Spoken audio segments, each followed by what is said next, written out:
முடிஞ்ச வரைக்கும் எல்லாருக்கும் சின்ன சின்னதா ஒரு நல்லது, சின்ன சின்னதா ஒரு ஹெல்ப், அது செஞ்சு இருந்து பாருங்க. லைஃப் ஒரு மாதிரி ஜாலியா இன்ட்ரெஸ்டிங்கா இருக்கும். ஒரு ஃபேமஸ் சேயிங் ஒண்ணு இருக்கு.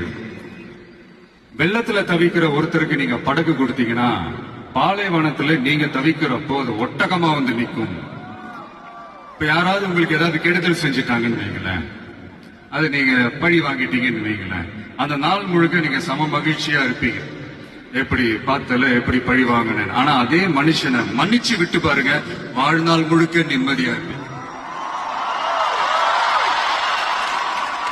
அதனால யாரையும் கஷ்டப்படுத்துறதுக்கோ, யாரையும் அவமானப்படுத்துறதுக்கோ, யாரையும் பழி வாங்குறதுக்கோ இல்லைங்க இந்த வாழ்க்கை. நான் முடிஞ்ச வரைக்கும் முன்னாடியே சொன்ன மாதிரி சின்ன சின்னதா ஒரு நல்லது, ஒரு சின்ன சின்னதா ஹெல்ப், இது செஞ்சு பாருங்களேன். எங்கேயோ ஒரு இடத்துல ஃபியூச்சர்ல உங்களுக்கு இது கை கொடுக்கும் அப்படின்னு நான் நம்புறேன். பிடிச்சிருந்தா எடுத்துக்கங்க, இல்லைன்னா விட்டுருங்க. Free advice.